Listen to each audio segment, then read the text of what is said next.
Chairs No Waiting, episode number 449, Mayberry Historical Meanderings. Two Chairs No Waiting is brought to you each week by the fine folks over at Weaver's Department Store. Drop by Weaver's and check it out. They got the 2018 Andy Griffith Show wall calendar. You might also want to check out the Mayberry pennant. You can have that hanging on your wall. Or maybe you get Opie's slingshot. Whatever you'd like, drop by Weaver's. Just remember, we're going on the Mayberry cruise this week, so you have to wait till the 31st of October. We'll be delivering weaversdepartmentstore.com. Two Chairs No Waiting is also brought to you by donations from listeners just like you. The executive producer of episode number 449 is Phil Barnard. Hey, thank you, Phil. Hey, hello, everybody. I'm Alan Newsom, your host for Two Chairs No Waiting. We're doing this episode, recording it a little bit early, because we're going to be heading on the Mayberry Cruise 2017. It's the Cruise to Mayberry number 12, and we're leaving out of here really soon. Matter of fact, as soon as we get through with this, I've got to start getting ready and get out of here, and we won't be back until next week. So, and Randy Turner, you're going to get to hear that, because I told you that at the beginning of the show that the title is Mayberry Historical Meanderings. Well, Randy Turner of This Week in Mayberry fame here on the podcast, and Today in Mayberry History as well on the Gomer and Goober Pile Comic Book Literary Guild, he agreed to step forward and provide some content for this episode. Is that not awesome? Yay. I need some clapping sounds. Let's see. Does this work? Yay. That's clapping. I don't know if you can tell that, but yeah, that was clapping for Randy. Thank you, Randy, for the, I've got a really fancy sound effects little red box here that can, but Randy, thank you so much for agreeing to do that. So we're going to get to hear two little tidbits from Randy. And I just want to thank all you guys. Phil, I want to thank him too. He called in, he left voicemails for last week's episode, and now here he is as the executive producer. So Phil, thank you for that as well. If you'd like to help support all the things I try to do here in Mayberry, you can head over to patreon.com/2chairs and you can help support as well and try to keep all this stuff going. It's great. Or you can do things like Randy did, where he's actually recorded things for me to use on the show. I'll take any help I can get. I like it. All right, guys. So let's go ahead and hear from Randy. First, we're going to head in and get This Week in Mayberry History, as we do every week and have been all of this year. Randy's been great about doing these for us, and man, I enjoy them so much, and I hope you do. So let's head on over to Randy Turner from the Gomer and Goober Pile Comic Book Literary Guild. Man, it is so hard to do. Here we go.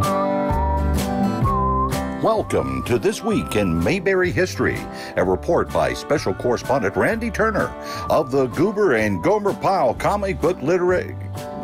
the Gomer and Goober Pile Comic Book Literary Guild for the Mayberry Historical Society. Alan, it is hard to say. Frank Sutton only appeared in a single episode of The Andy Griffith Show, playing Sergeant Vince Carter. But he became an important part of the Mayberry world thanks to continuing the role in the spin-off series Gomer Pile USMC. Born in Clarksville, Tennessee, on October the 23rd, 1923, Frank was cast at the age of 15 in the Nashville Community Theater's production of Shakespeare's Twelfth Night. From the moment he walked on the stage and felt a warmth from the audience reaction, he knew he wanted to act. Shortly after high school, the United States entered World War II, and Frank decided to enlist. Ironically, considering he is best known for playing a tough Marine sergeant, he was unable to pass the physical to join the Marine Corps. He actually attempted to enlist in a number of military branches in 1943, and was refused by all for the reason that Frank was colorblind. He finally was able to join the Army, which he often joked was apparently not as particular. Frank served in the 81st Infantry of the Army with distinction. While there, He was inspired by entertainers coming to entertain the troops in the midst of a war zone, and swore to himself he would do the same if he ever had the opportunity. Upon his discharge in 1946, he began working on a degree in drama at Columbia University. While doing so, he began working in television, completing his studies in the evening and finally graduating in 1952. He appeared in a number of early anthology shows and dramatic roles, often playing characters decades older than his true chronological age. His first big break was a role in the acclaimed film Marty, where he had a small but noticed role as a friend of the title character played by Ernest Borgnine in the Academy Award-winning film. Frank had developed into an actor often cast as a blue-collar, imposing figure who was sometimes a hothead, and he often played the heavy. He became more in demand after Marty and appeared in many dramatic roles, but his life was about to take a drastic turn.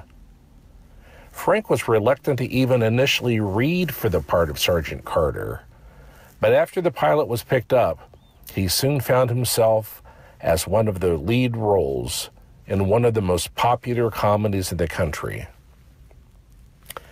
Capitalizing on his popularity as Sergeant Carter and paying his own expenses, he traveled to Vietnam between the second and third seasons of the show, giving an incredible 56 shows in 8 days in several Vietnamese enclaves. He also visited every Marine hospital in those areas to meet with wounded soldiers. When Gomer Pyle USMC ended, after Jim Nabors felt the characters had been fully explored and wanted to try something new, even if it was not as successful, Frank was offered a new series to be called Sergeant Carter USMC. But he declined, surprising many by instead joining his friend's new variety show, The Jim Nabors Hour, along with their other castmate, Ronnie Shell. Frank passed away tragically young, at only the age of 50 from a heart attack, but he is still beloved by many for his portrayal of Sergeant Carter. As Jim Nabors was quick to point out, Frank was every bit as big a reason for the show's success as Nabors. That's it for this week. As always, thanks for listening, and remember to take Andy's advice and go out there and act like somebody. Oh, man. Thank you, Randy. Thank you so much for that history report. And as we say every week, and hopefully you've heard it, This Week in Mayberry History is from Randy Turner, but he also does a daily dose of Mayberry History called Today in Mayberry History over at the Gomer and Goober Pyle Comic Book Literary Guild. If you want to make sure you don't miss any of those posts he does on Facebook, you can email him at turnersgrade@gmail.com, and he will send you a note letting you know when he posts his messages over there on Facebook. So thank you, Randy. Awesome. That was some great reports. Frank Sutton. I mean, how would Gomer Pyle possibly have even happened without Frank Sutton as Sergeant Carter? Because he was a huge part of that show. All right. So as I said, this week is Mayberry Historical Meanderings. So Randy ran across this thing that he's going to tell you about here in a second while he was on the Gomer and Goober Pyle Comic Book Literary Guild page.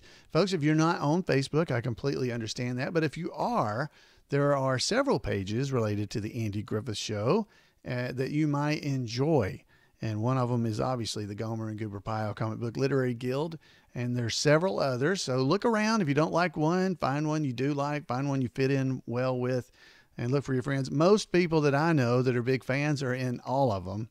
So that's, you know, I guess I'm one of those people. I think I'm in almost every one of them, if I'm not in all of them.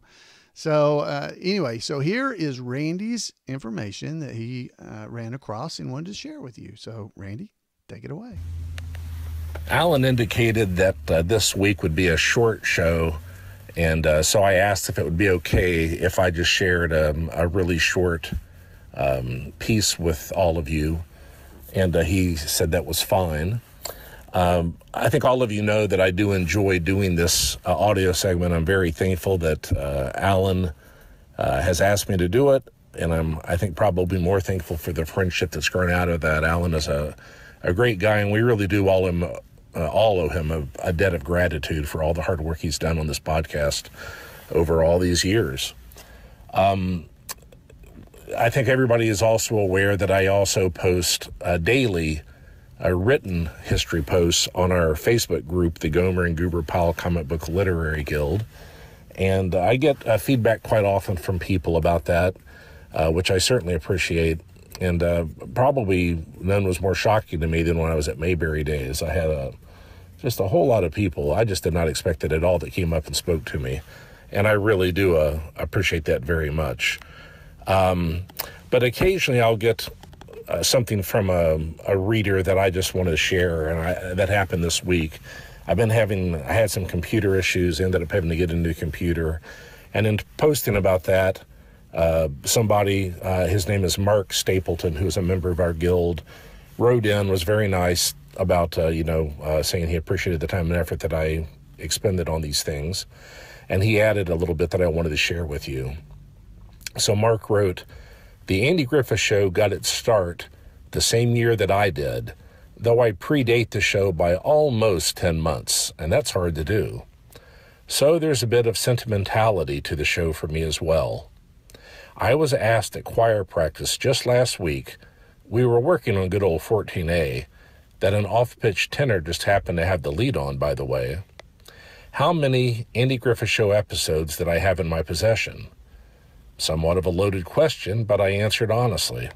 All of them, at least 3 times. Of course, I have the box set on DVD, unopened, that I bought from Amazon, caught on an after-Christmas sale at a great price. Then there are the various DVD compilations purchased here and there over the years. But then I have at least 2 of each episode on VHS tape that I manually recorded over the years from various stations and networks. This includes the various reunion shows from TBS, the now defunct Nashville Network, etc., and the made-for-TV movie. Really, a labor of love that took quite a bit of time and effort, and those still have the commercials from the local networks. The quality is quite poor on some of them, and though I have them all in that pristine condition in the DVD box set, I just can't bring myself to the point of getting rid of the VHS tapes. It would be like your mother or aunt giving your cutlass away to some disease drive. I just can't do it. I remember my son and I working together at this when he was just a little guy. I remember being out on the road, and he would tell me during our daily phone call time, pre-cell phone days, that he put a tape in and recorded our show while I was gone. He couldn't have been over 5 or 6. My wife and I have had his soon-to-be 9-year-old and his 5-year-old boys with us since last Friday, and our one and only baby boy will be 37 his next birthday. I'm sure most everyone has a reason why the Andy Griffith Show is so special to them. Well, there's a good part of mine. Maybe I can tell more of my story someday. Please forgive the lengthy and mushy recollection here. I'm going to go pick a little bit of There Is a Time for Us to Wonder now. Blessings to all tonight." And I just wanted to share that. I thought that was a really well-written comment. I certainly responded and told him that, and I just wanted to share that with everybody. All right, take care. Have a great week. Bye-bye. Wow, Randy, thank you. Thank you for sharing that. And that is amazing. The Andy Griffith Show can and does bring people together. And I know it's done that here through you listening to this podcast and being a part of it. I've gotten to know you guys.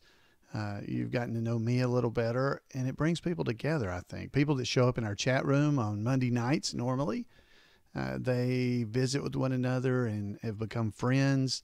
We've had the meetups. We've gotten together. It's just amazing that a television show from 1960 still has an impact on people's actual lives this long after it originally aired.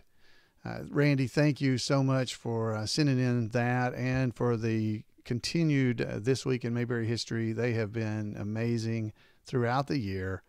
It is a pleasure. I hope you guys are enjoying these all as much as I am. I really enjoy getting to just sit here and kind of host the show and let other people talk. That's really nice. I could get used to this. So, friends, that is all I have for you this evening, and I hope you're going to enjoy this episode as much as I have. I know you will, and we will be back live on Monday night on the 30th of October, Lord willing. The Mayberry cruise will be over, and I'll be home, and we'll be able to jump back in and enjoy ourselves.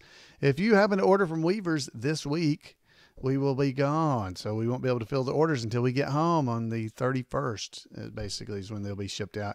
So don't over-expect. Just don't over-expect, because the Weavers' entire shipping department and management will be out of town, getting rest before the big Christmas shake-up. So head over to Weavers, check out what you might want to order, and you can go ahead and order it, and we'll get it there to you as soon as we can get back. All right, guys, that is all I have for you, and we're going to start on our way out of here. I would love to hear from you. You can give me a call at 888-684-8415. Let me know what you think. Tell Randy how much you enjoyed his segments. And just whatever you'd like to tell me, I'd love to hear from you. You can do it by that voicemail. You can also head over to twochairsnowaiting.com, and there's a contact button right there that you can click, and it tells you all the different ways you can get in touch with me. I love hearing from you. As we said, that's what Mayberry's about, connecting with one another and drawing those relationships from it. So, folks, have a great week, and we'll see you next time right here on Two Chairs.